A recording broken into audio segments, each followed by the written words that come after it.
Entonces vamos a empezar. Voy a presentarles este proyecto de investigación que consiste en una traducción de un texto bribri sobre el yuclu. Aquí están los objetivos del proyecto. El general es producir una traducción morfemática y una traducción libre al español de un texto escrito en lengua bribri sobre el yuclu. Los específicos también los tenemos. Número 1, realizar una traducción morfemática interlineal del texto bribri. Efectuar una traducción libre al español del texto bribri con base en la traducción morfemática. Y enviar un artículo con el texto original en bribri y las traducciones morfemática y libre al español y a una revista académica. Este es un proyecto muy diferente de los que yo he realizado anteriormente, pero tengo que decir que ha sido sumamente agradable trabajar con esto. Se aprende muchísimo traduciendo un texto de un idioma que uno no habla bien, digamos. Entonces es algo que espero poder volver a hacer alguna vez en el futuro. Con respecto a textos traducidos de esta manera, hay casos, digamos, publicados en libros de Adolfo Constenla, de Carla Jara, de Ali García. Pero a diferencia de la mayoría de estos casos, el texto original presentado aquí no corresponde a una transcripción de una narración oral, sino que fue concebido y redactado directamente por escrito por su autor. Y por eso el texto constituye una muestra extensa de cómo una persona bribri hablante codifica por escrito esta lengua. El yuclu es un animal que ha sido escasamente descrito en la bibliografía existente. En el diccionario mitológico de Carla Jara y Ali García se describe de esta manera: felino pequeño, familia de Namarama, vive en la montaña, hay muchos de ellos en la cabecera del río Telie. Esa descripción se basa en una narración en español del Agua Francisco García, la cual constituye la única otra mención escrita sobre este ser que se ha podido localizar. Es una descripción relativamente breve en español, ¿verdad? Que en varios aspectos se distingue un poco de lo que les voy a presentar aquí y además es más breve, ¿verdad? Entonces es bueno tener descripciones desde dos puntos de vista y además tener la descripción en bribri, ¿verdad? Este es el autor del texto original, el señor Franklin Morales López, nacido en 1970. Es residente de Cachabri, en el territorio indígena bribri de Talamanca, y es hablante nativo de lo que llamamos el dialecto de Amurre. Para contarles un poco de cómo se me ocurrió este proyecto, digamos, lo que pasa es que estaba trabajando con Franklin durante los años antes de la pandemia. Me estaba ayudando tanto con el diccionario en línea como con algunas grabaciones para análisis fonéticos. Y llegó la pandemia, entonces ya no pude ir a visitarlo. Y se me ocurrió que podía pedirle que escribiera un texto y que me lo enviara. Y de esa manera podíamos seguir trabajando a distancia, digamos. Y justamente me había hablado muchas veces sobre el yuclu. Es un animal que a él le interesa mucho y a mí también, por todo lo que me ha contado. Entonces le pedí específicamente un texto sobre ese animal porque había muy pocas descripciones, ¿verdad? Ese texto me lo dejé por varios años, no hice nada, hasta que tuve la idea de inscribir este proyecto para realizar estas traducciones y poder publicarlo, ¿verdad? El texto original se presenta en su forma íntegra, respetando fielmente su ortografía, puntuación y uso de mayúsculas. La ortografía empleada corresponde a la que Ruiz denomina ortografía práctica Wilson Constenla, que es la que frecuentemente se usa en publicaciones académicas, didácticas y divulgativas.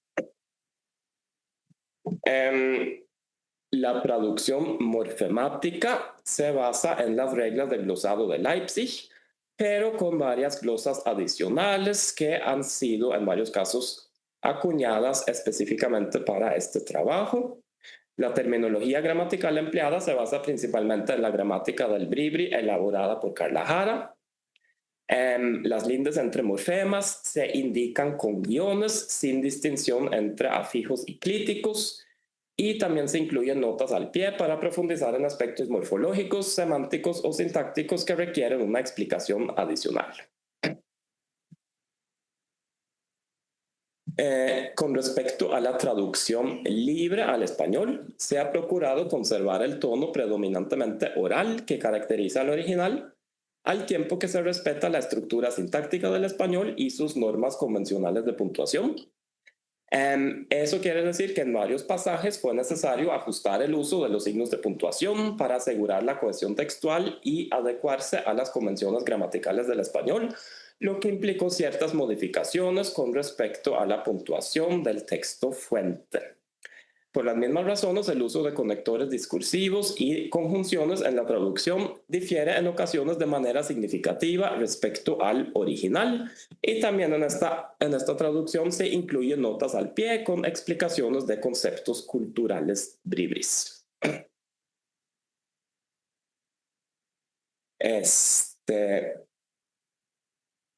Y bueno, puedo mencionar, ya que está aquí, ¿verdad?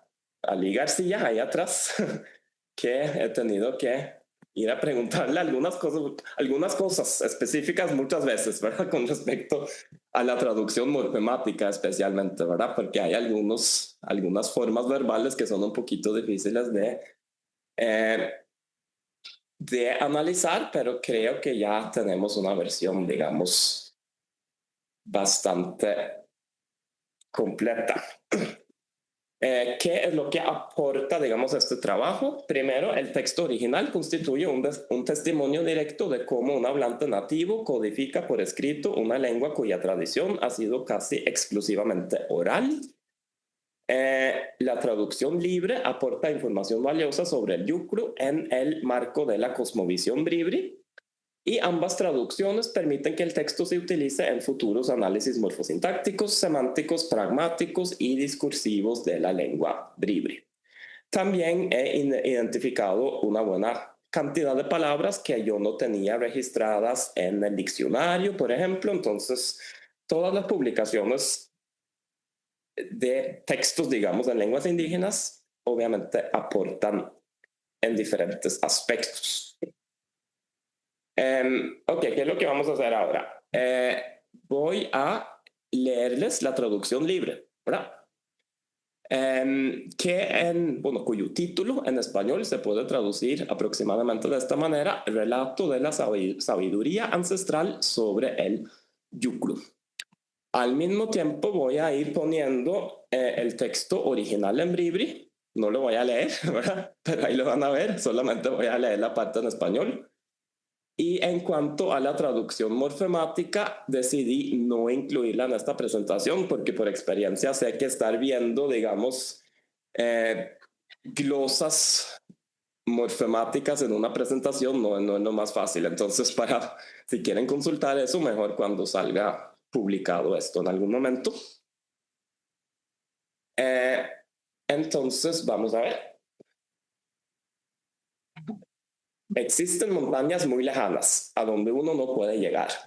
Allá hay muchas cosas que nunca se mostraron a los bribris, pues así se estableció cuando se crearon todas las cosas que hay sobre esta tierra. Se estableció así en aquel lugar y aquel momento, y se dio origen a todas las cosas cuando Cibú todavía no había creado el sol, en el tiempo cuando todavía no lo había encendido, cuando el mundo todavía estaba oscuro. Eso significa que alguien creó todas las cosas y que tienen representantes que pasan, gritan, caminan y suenan. Uno los escucha, a veces los ve. Además, en algunos casos, las cosas se quedaron en el día. En otros casos se quedaron en la noche. Esto quiere decir que algunas cosas que se quedaron en el mundo visible en el que vivimos nosotros, y los que se quedaron en la noche más bien se quedaron en el mundo mitológico, que es invisible para los seres humanos. En suma, por naturaleza y deber, así es para nosotros. Todas las cosas han sido muy bien creadas por Cibú, muy parecidas a como él mismo quiso. ¿Por qué lo quiso de esa manera? Para que no vivieran con los bribris, para que no estuvieran con nosotros. Él les puso sus nombres. ¿Por qué las llamó de esa manera? Porque así lo decidió él mismo. En fin, todas las cosas tienen su propia historia de por qué fueron establecidas sobre esta tierra, cómo deben vivir, de qué viven y por qué fueron escondidas de nosotros. El animal llamado yuclu es pequeño y de color. Su color es negro y se ve del tamaño de un gatito, pequeñito, muy parecido a eso. Aquellos animales no están en lugares abiertos. Fueron establecidos en lugares donde no hay gente, en montañas muy lejanas. Son los protectores de todos los colaboradores de Cibú que trabajaron con él. Permanecieron como acompañantes de ellos. Son sus defensores, allá donde fueron establecidos los Surayibipa, en aquellos lugares que son cuevas de lajas. En todas aquellas cuevas, Cibú estableció a los Yukru. Allá viven, allá descansan. No están en lugares abiertos donde cualquiera pueda verlos. No es así. Están escondidos de nosotros y de todos los animales que hay en este mundo. Así Cibú los dejó a aquellos animales, todos escondidos.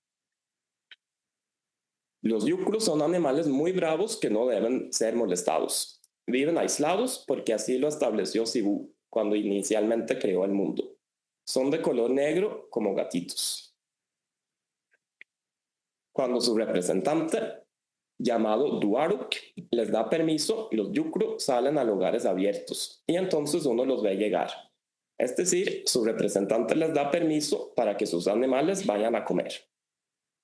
Los Yukru comen animales como el mono araña y el mono congo. Cuando encuentran su comida, la acorralan.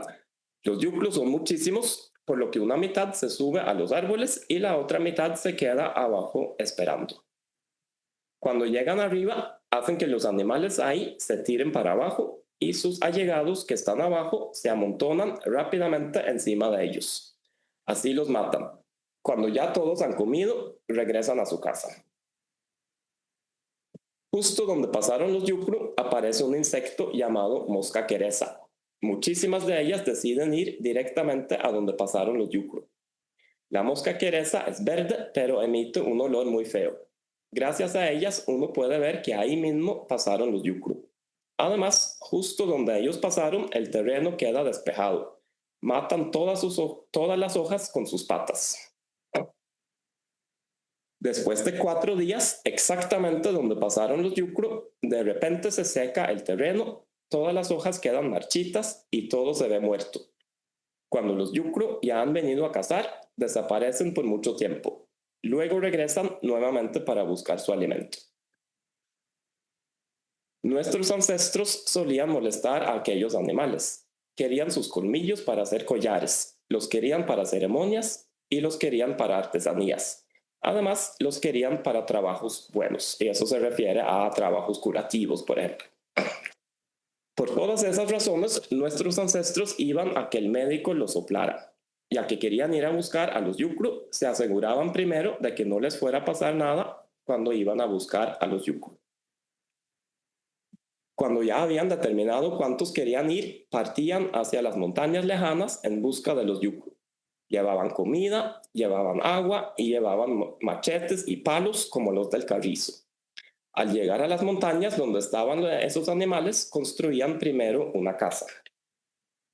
A la casa le dejaban una sola puerta pequeña del tamaño de un yukru.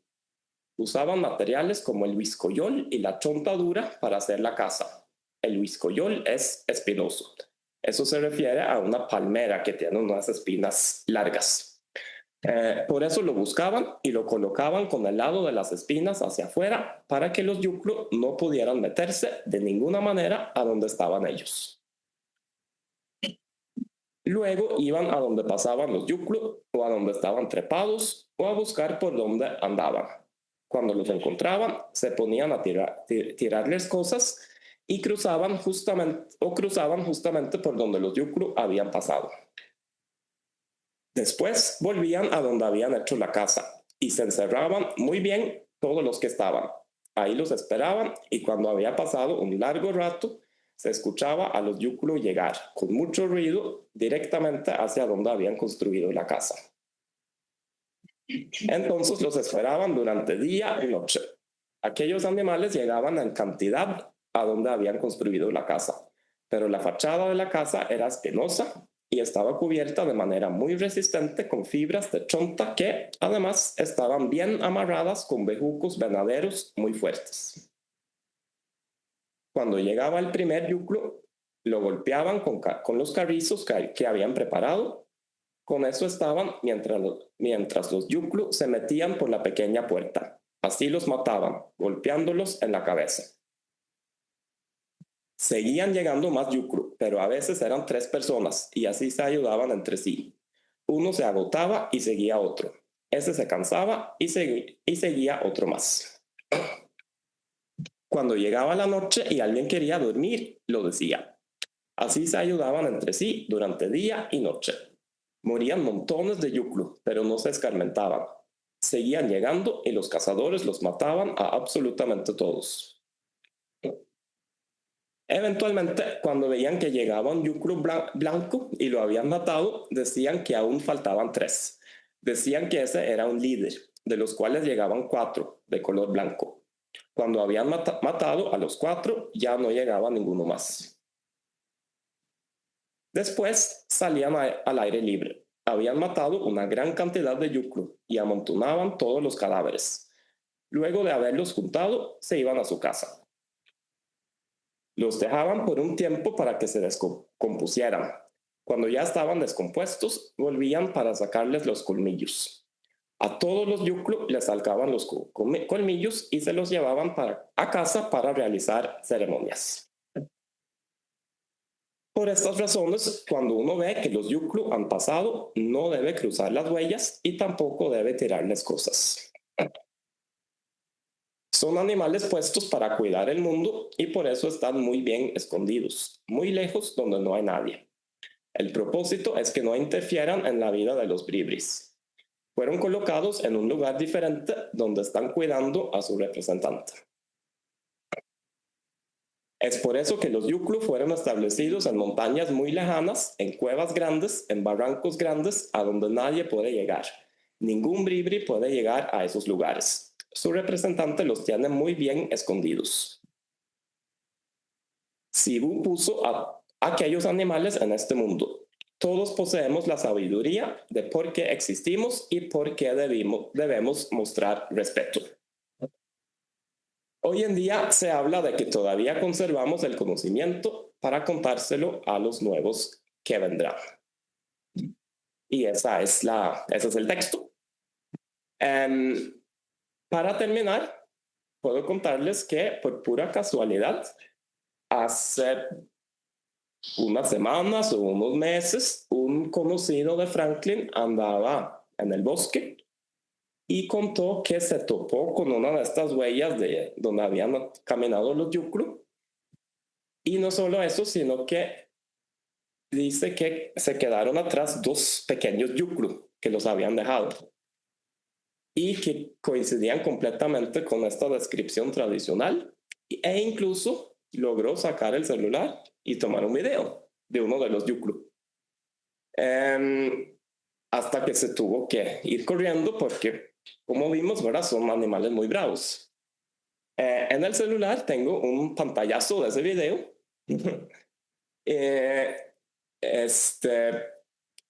Y bueno, es claramente un felino que cumple con estas características, digamos. Ahí me puse a investigar un poco sobre los felinos que existen en Costa Rica y definitivamente al que más se parece es al que se llama jaguarundí, ¿verdad?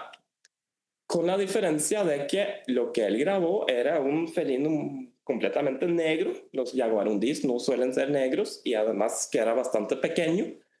Y ahí se le enseñé a Ali también y él también llegó a la misma conclusión, ¿verdad? De que parece ser un jaguarundí y que posiblemente la palabra para referirse a esa especie en general en bribri es yucru, ¿verdad? No pude poner la foto aquí en la presentación por derechos de autor, ¿verdad? Pero si alguien quiere verla después se la muestro. Pero sí, eso sería. Y bueno, aquí tenemos las referencias. Entonces, ahí estamos.